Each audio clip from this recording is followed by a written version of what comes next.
We are live. That'll do. Shit. Let's go. Okay. Questions. Quick, before everyone gets pissed with me and says, I'm not waiting. The Forest and I He's asked, back again. G'day, Forrest and I. What a need, fan. We need an app that other trades can input photos of things that building inspectors can see. It's not really a question, it's just a statement. Yeah, I guess he's like App City. I mean, I've looked at getting apps, but there's one out there which I had one of my most recent franchise say was Company Cam. So I don't know if that's what he's talking about. Company Cam guy, I ain't get no kickbacks from those guys. I get nothing. I just know I've seen it on Facebook. And it looks pretty cool. The thing I have with some apps, they make them, they always sell it, top level, but it never ends up being as practical or working as well as what you thought. So I don't know if that's what Forrest and I were talking about, but that one there is really cool for, apparently you can have jobs files in Company Cam, you can take photos, you can add comments, you can share. Like, it seems like a fairly practical, but that's one out there you might want to take a look at. And I think because what was it? Company Cam. Company Cam. Cam. Yeah, I think that was it. Yeah. So thanks, Forrest and I. Tommy asked, how would you go about with little mistakes on your project and the homeowner not paying? Okay, so I would like to know if the little mistakes is why the client didn't pay. We haven't got that, have we? I'm not sure if Tommy is still in here. Oh, yeah. Okay. Yeah, Tommy's in here if you want to address okay, that. Tommy, look, how do I handle little mistakes? Look, sometimes what we find is that we, us builders, nobody can do it as good as we can. And I'm sure most of us would be nodding our heads going, yeah, that's the truth, Max. Well, here's a bit of a statement for you that, unfortunately, and I think I might have shared this about a story about a second fix carpenter I was working in competition with for a GC, that 80% is acceptable because I was doing work for, doing some finishing work. And I knew that I was doing a better job, but this guy was finishing half a day faster and he was getting the same money. And yet the general contractor that we're working for would pay us the same check. So it really didn't affect, the fact that I maybe didn't do everything that I conscientiously. Now, some guys might say, nope, it's got to be that way. The challenge is you've got to try and make a human do what you want to do the way you do it. That's a challenge too. Some clients, like I could walk clients around this office and they'd go, well, this looks fine. But I know where there's door margins that aren't quite right. I know where there's baseboard miters that aren't right. Like, I know that because I put it together. But would I compromise, a final stage claim to get it done in time? I probably wouldn't, because I know that 80% is acceptable in the eyes of the clients. Now, that might get me a bit of a shtick, but, you do you. That's just one guy's opinion. That's a case study of one. But that's something that, I think we can always urge our team to get better.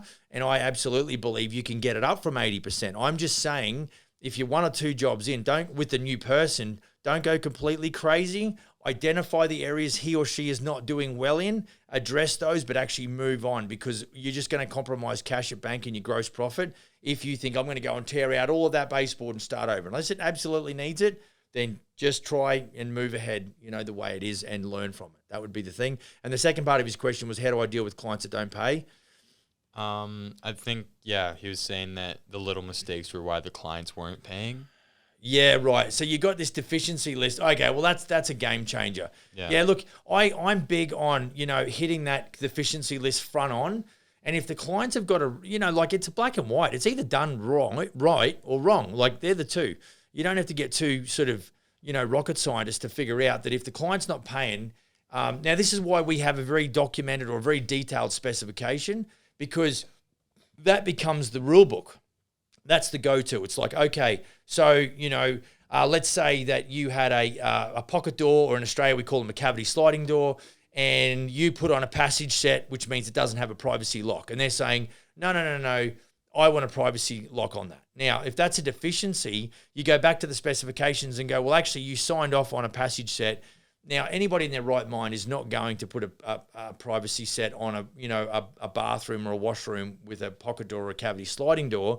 You should go and put on a privacy, not a passage, right? So, it just really depends on the type of client, depends on your experience thus far in the construction process, and it depends on your level of documentation. So here's what I would say. If it's not in writing, I can't really speak too accurately about Tom's question, but All I know is that I don't want ever a client to say to me, well, I thought that was included.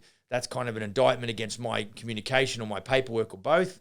But as far as deficiencies, if it's a deficiency and there's some damage or something, look, I tell you, if you let clients supply stuff and there's a chip on their toilet bowl and it's one they supplied, and then they say, well, they're not paying you, but you're like, well, you bought the toilet bowl. It's not my thing.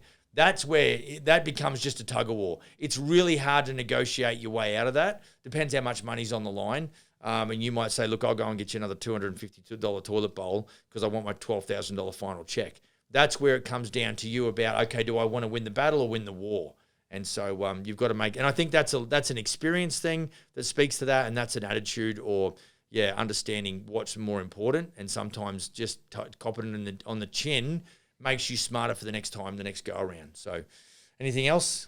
Zeb asked, what's the biggest / best advice you can give to a new GC? Be patient.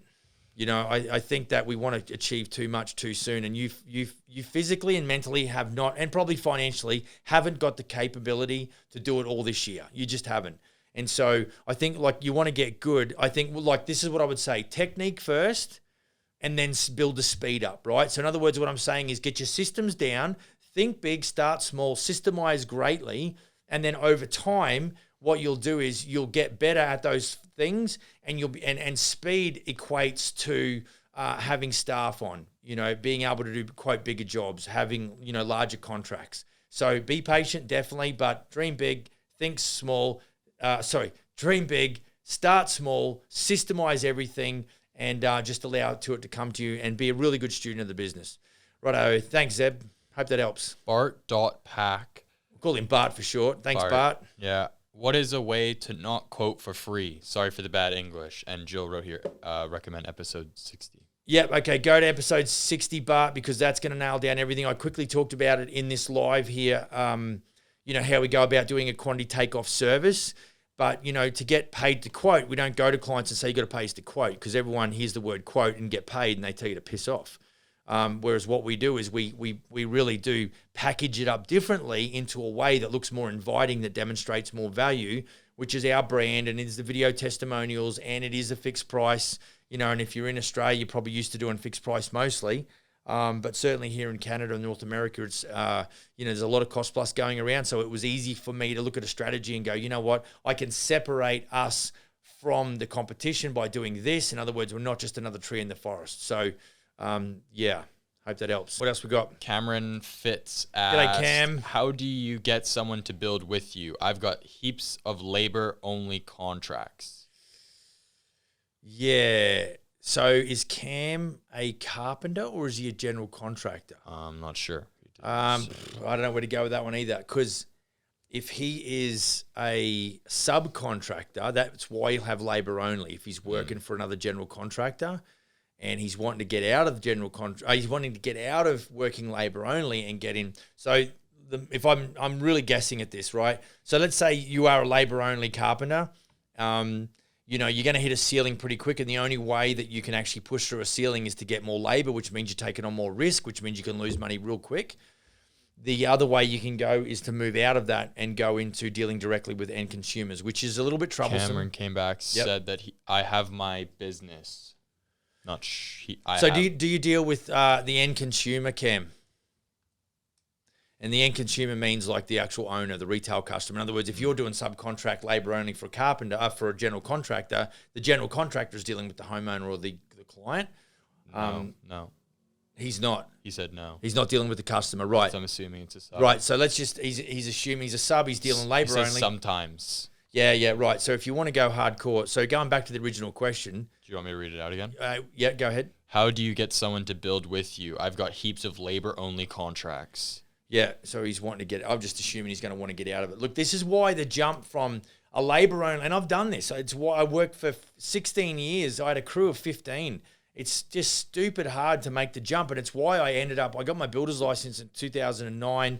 By July 1st, 2010, I was with Smith & Sons because I knew how to run a carpentry business, but I wasn't happy with that business. And then I thought a builder is the way, becoming a builder or a general contractor is the way out. But I knew I wasn't that sharp, but I just knew there was so many, the complexity around, and if you just sat through this whole, that podcast behind the scenes, there's so many complexities that have got nothing to do with construction, but have got a shit ton to do with the survival of the business. And so this is why after 12 months, after being in the industry for 16 years, I got a builder's license. 12 months later, I've doubled down and got in as a franchised operator or general contractor with Smith & Sons. And so, I know that not everyone can afford to or wants to get involved, at the franchise level with Smith & Sons or anybody else for that matter. But the thing is, I'm trying to make it clear that the complexities of running a building company are exponentially greater than just running a subcontract business. So your question about how do I do it? Look, I think it's one day at a time, dream big, start small, systemize everything, and just make sure you're patient because there's so much to learn, and you're not going to have time to go to a local tech college and do a business thing and learn it and then go right in 4 years because you've got lifestyle, you've got family, you've got things to do, you've got to keep making money. So that's where I'd say that. D asked, is a CA a good starting job in order to become a builder? Thanks. CA? Yeah. Shit. Contract administration. Builders make really terrible contract administrators. I've seen all kinds of wild and woolly stuff, which is why I come up with the progress payment calculator, because these guys weren't entering the right stuff into the progress payment schedule in the contract. And then I've got to deal with some of the fallout, and I'm like, dude, you're really hurting yourself. Contract administration, look, I think that you're obviously going to end up working in I don't know that you could run your own business. I haven't even got a name. That's got this little badgy thing with a dot badge, I'm going to call him, dot badge. I don't know if there's a contract. In other words, I don't know if you could run your own company as a contract administrator, but I don't know at all. Maybe there's an opportunity there where you could set up and you could do all the contract administration. There's some liability and some legal ramifications there, so I'm not sure. But that's certainly, something that you could get heavily involved in, say a larger corporate builder. Like I used to subcontract for a big mob back home, and they would build 1,000 homes a year. And I dare say that the salespeople who were dealing with the front end customers, those sales guys would deal with contract administrators, no question. So if you love paperwork and you love a bit of legal stuff, I'm sure it's definitely worthy, because I think that builders notoriously are really bad on paperwork. But yeah, it's got me thinking now. Maybe there is a business around. You could sell virtual contract administration services. There you go. Go and have a think about that one. Email me, max@businessforbuilders.ca, and let me know if you're kicking ass taking names.